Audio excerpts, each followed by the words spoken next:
kelas 3, pembelajaran tematik tema 8, subtema 1, aku anggota pramuka, pembelajaran 4, 5, dan 6. Assalamualaikum warahmatullahi wabarakatuh. Halo teman-teman kelas 3, bagaimana kabarnya kalian hari ini? Alhamdulillah, semoga teman-teman selalu diberikan kesehatan oleh Allah Subhanahu wa Ta'ala. Amin.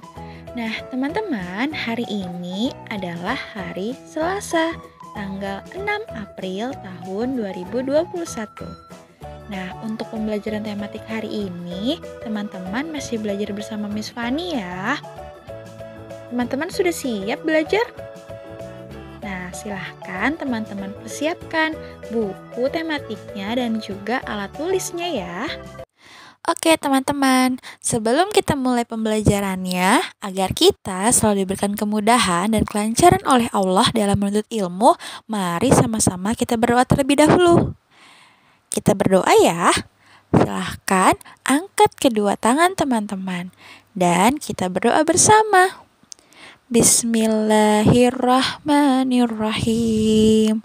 Raditu billahi rabbah wa bil islami dina wa bi muhammadin nabiyya wa rasulah. Rabbi zidni ilma warzuqni fahmah. Amin ya rabbal alamin. Sekarang silahkan teman-teman buka buku paketnya. Nah, kemarin kita sudah belajar pembelajaran berapa? Ya, kita sudah belajar pembelajaran 1, 2, dan 3. Nah, hari ini kita akan memulai belajar pembelajaran keempat. Silahkan teman-teman buka bukunya halaman 24. Sudah dibuka teman-teman bukunya?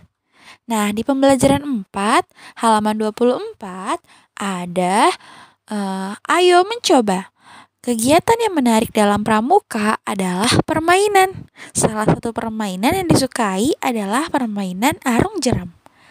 Dalam permainan arung jeram, anggota kelompok dilatih untuk selalu bekerja sama. Kegiatan ini juga untuk melatih kekuatan kaki. Nah, dalam permainan ini bermusyawarah juga diperlukan. Jadi, ketika kita melakukan permainan arung jeram ini, kita harus melakukan pemanasan terlebih dahulu. Nah, jadi cara permainannya, semua peserta duduk membentuk lingkaran. Nah, posisi kakinya menjulur ke dalam lingkaran seperti yang ada pada gambar. Nah, kemudian setiap peserta harus berpegangan kuat, dapat menggunakan tali untuk berpegangan. Nah, seperti yang ada di gambar. Kemudian, semakin rapat jarak antar pemain akan semakin baik. Semua peserta kalau sudah duduk kemudian tangannya seperti yang ada di gambar, kemudian peserta itu harus berusaha berdiri secara bersamaan. Usahakan kedua kakinya harus tegak, tidak menekuk lutut. Nah, permainan arung jeram ini jika dilakukan berulang-ulang dapat melatih kekuatan kaki. Selain itu, permainan arung jeram ini juga dapat melatih bekerja sama agar dapat melakukan permainan dengan baik. Nah, di halaman 27, setiap perlombaan ada yang menang dan kalah. Bersikaplah santun saat berhasil. Berlapang dada dan tidak menyerah saat mengalami kegagalan. Bersikap santun sesuai dengan salah satu janji pramuka, yaitu patriot yang sopan dan kesatria. Patriot artinya pecinta atau pembela tanah air.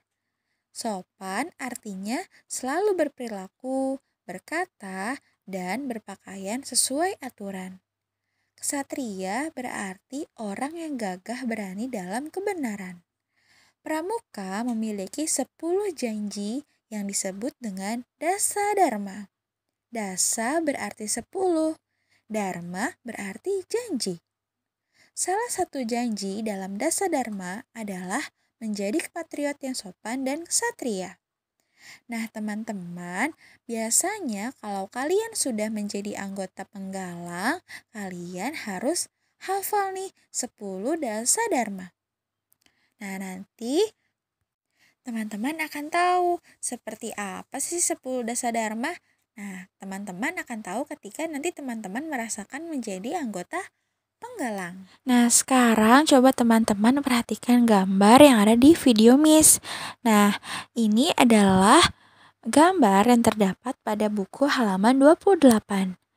Nah, di situ ada gambar burung Garuda. Masih ingat teman-teman, burung Garuda itu sebagai apa ya di Indonesia? Ada yang masih ingat? Iya, burung Garuda Pancasila adalah lambang negara Indonesia.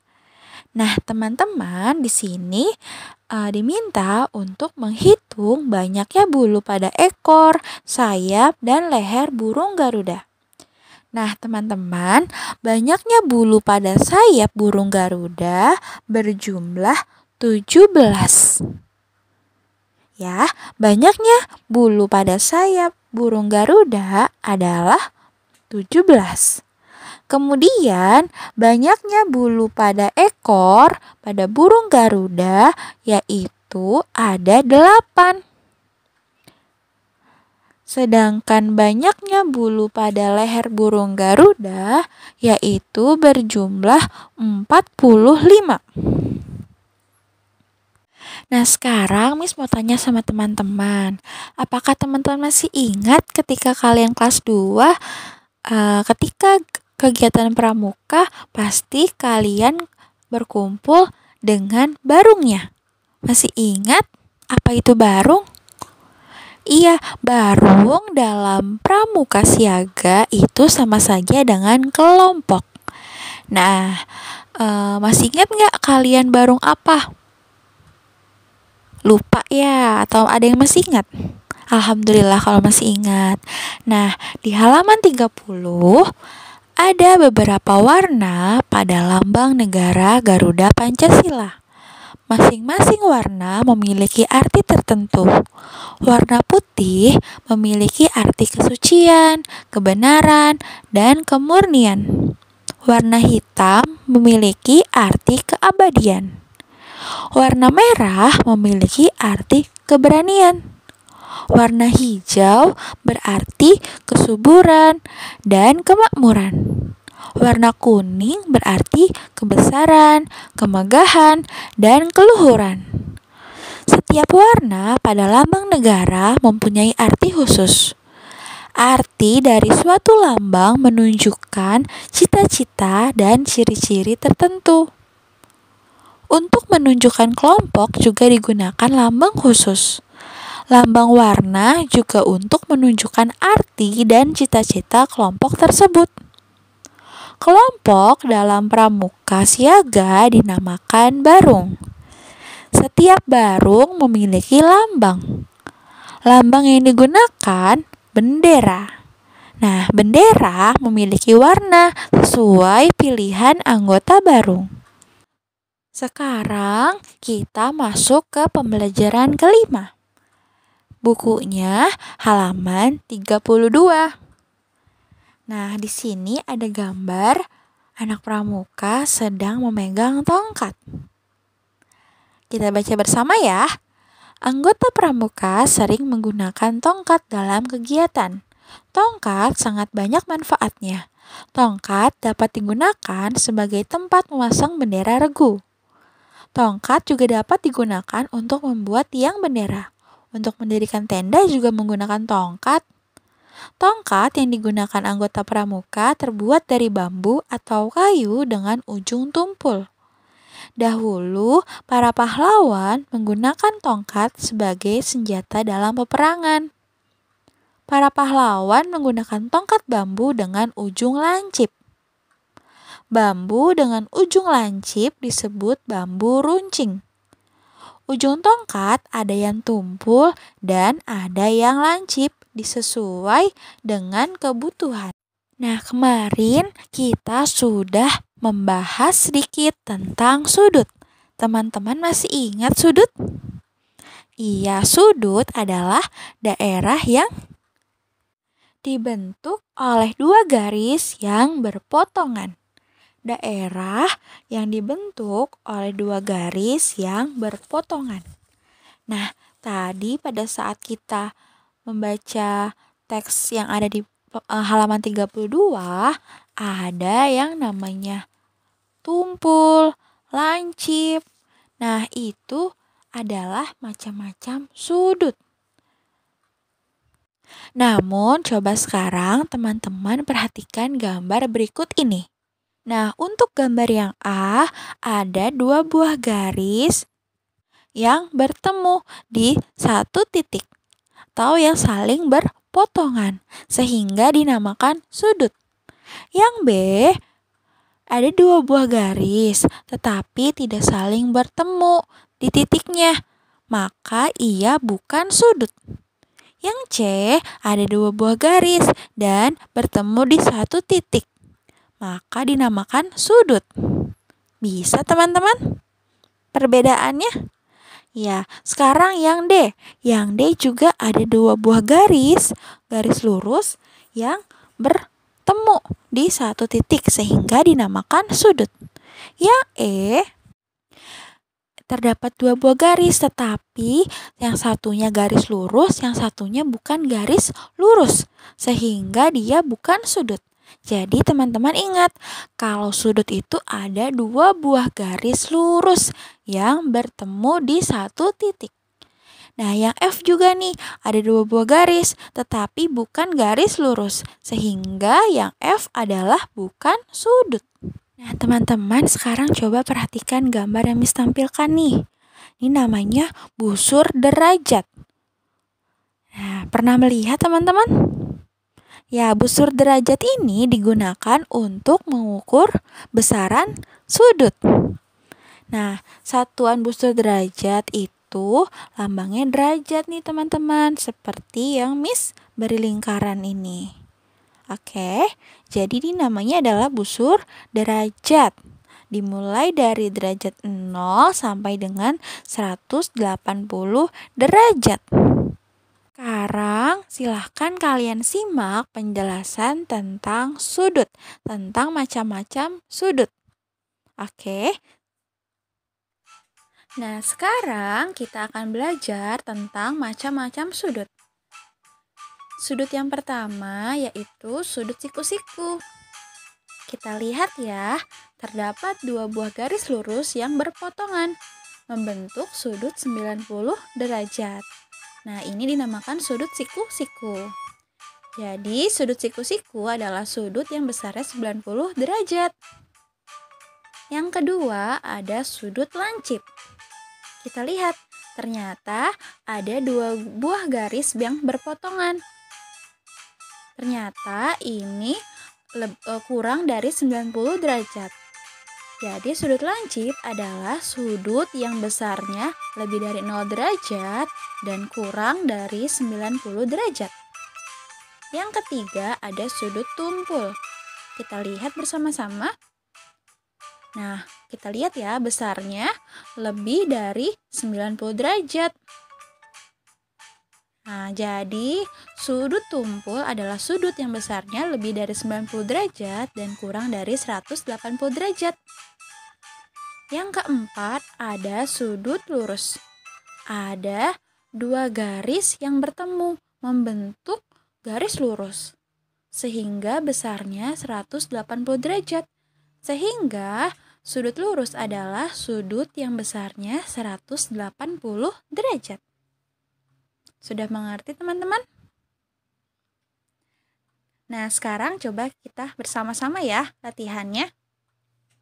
Kita tentukan nama-namanya. Sudut apa aja? Nah, yang pertama, sudut apa? Lebih kecil dari 90 derajat, berarti namanya sudut lancip. Yang kedua, nah ini tegak lurus, namanya sudut siku-siku. Yang ketiga, ini sudutnya lebih dari 90 derajat. Jadi namanya sudut tumpul. Yang keempat, sudut lancip karena lebih kecil dari 90 derajat. Nah, nomor 5, karena ini garis lurus, jadi namanya sudut lurus. Nomor 6, yaitu sudut tumpul. Nah, teman-teman sudah simak kan videonya? Berarti teman-teman sudah tahu nih macam-macam sudut. Ada sudut apa saja? Iya, benar ada sudut siku-siku, ada sudut lancip, ada sudut tumpul, dan juga ada sudut lurus. Nah, sekarang coba teman-teman buka bukunya halaman 36. Coba dilihat. Gambar yang pertama nih. Gambar pertama, sudut apa? Lancip, Miss. Ya, benar. Sudut lancip. Gambar yang kedua. Sekarang yang kedua nih. Kayak seperti huruf L. Seperti huruf L ini namanya sudut siku-siku. Betul. Sekarang nih yang ketiga. Yang ketiga. Yang ketiga ini namanya sudut tumpul. Oke, sudut tumpul.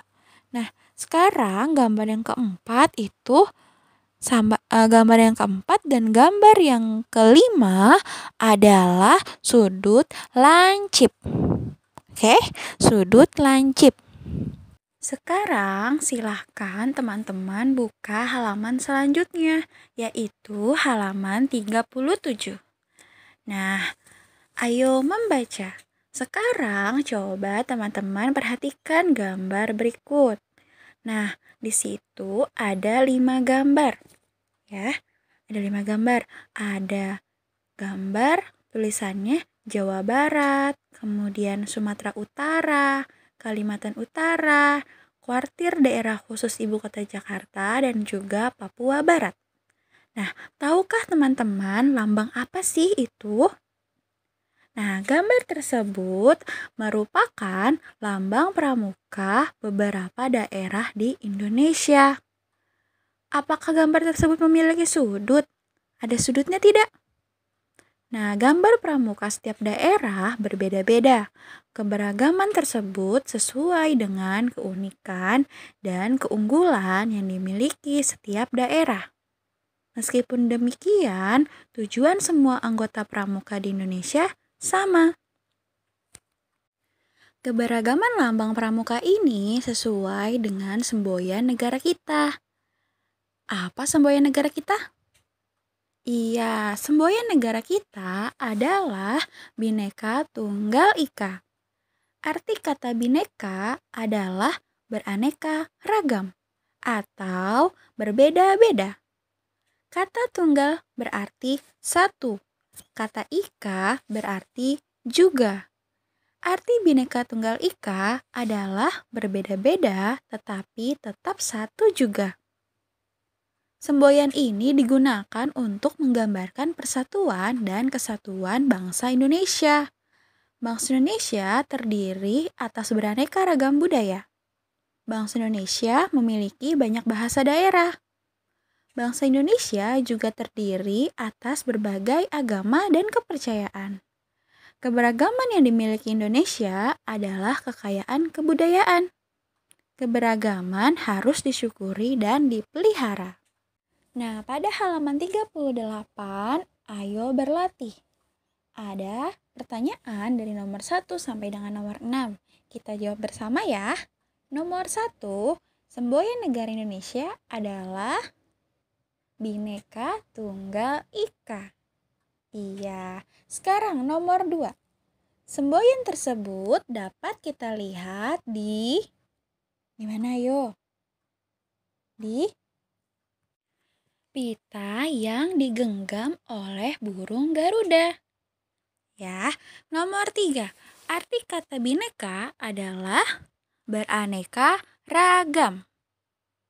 Iya, arti kata Bhinneka yaitu beraneka ragam. Selanjutnya kita jawab nomor 4 ya. Arti dari kata tunggal. Tunggal adalah satu. Betul. Sekarang nomor 5. Arti kata ika adalah juga. Arti kata ika adalah juga. Nah, yang terakhir nomor 6, arti semboyan Bhinneka Tunggal Ika adalah berbeda-beda tetapi tetap satu juga. Nah, sekarang teman-teman buka bukunya halaman 40. Tuliskan nama 5 teman terdekatmu di kelas. Lalu, tuliskan hal-hal baik yang dimiliki temanmu tersebut. Tuliskan paling sedikit 3 hal baik. Nah, teman-teman masih ingat kan teman-teman yang di kelas itu siapa saja? Nah, teman-teman boleh tulis namanya. Misalkan yang pertama, Miss mau tulis ada namanya Putri. Hal yang baik yang dimiliki. Misalnya yang pertama, hal baik yang dimiliki oleh Putri. Yang pertama, anaknya baik, rajin, atau suka menolong, suka membantu. Seperti itu hal baiknya. Nah, nanti karena kalian sedang ada di rumah masing-masing, kalian boleh tulis nama temannya yang kalian ingat saja ya. Ketika di kelas baiknya itu seperti apa. Kalau misalkan kalian di rumah punya teman, kalian juga boleh tulis nama teman kalian di rumah ya. Lanjut, halaman 41. Nah, di halaman 41, kalian juga diminta untuk menuliskan nama teman, kemudian kalian tanyakan agamanya apa, sukunya. Suku itu misalkan yang tadi Miss contohkan, Miss punya teman namanya Putri. Sukunya itu dia suku Jawa. Nah, kalian boleh tulis Jawa, tapi tergantung jawaban dari teman-teman kalian yang kalian tanyakan. Nah, tetapi karena kalian sedang ada di rumah, jadi kalian boleh tanyakan ke orang yang ada di rumah kalian saja ya. Misalkan ada kakak, kalian boleh tulis nama kakaknya. Atau adik, tulis nama adik. Bunda juga boleh. Atau kalau kalian punya sepupu, juga boleh tulis nama sepupunya. Ya, kalian tanyakan agamanya, sukunya, warna kesukaan, dan juga makanan kesukaan. Tentunya di antara teman-teman kalian yang kalian sudah tulis namanya pasti ada perbedaan. Nah, namun meskipun ada perbedaan, tetapi kalian dan teman-teman kalian juga pasti tetap senang bermain kan? Iya, karena dengan adanya perbedaan tersebut yang banyak banget perbedaannya, mulai dari sukunya atau warna kesukaannya pasti berbeda-beda. Nah, keberagaman itu yang membuat situasi menjadi lebih indah. Meskipun berbeda, kalian harus tetap saling menyayangi. Meskipun berbeda juga, kita semua harus tetap saling menghargai. Kita semua adalah makhluk ciptaan Tuhan. Jadi, kita harus menerima perbedaan bentuk syukur kepada Tuhan, kepada Allah Subhanahu wa Ta'ala. Oke, sekarang kita masuk ke pembelajaran ke-6. Ayo mengamati. Udin dan teman-teman dibagi ke dalam beberapa kelompok.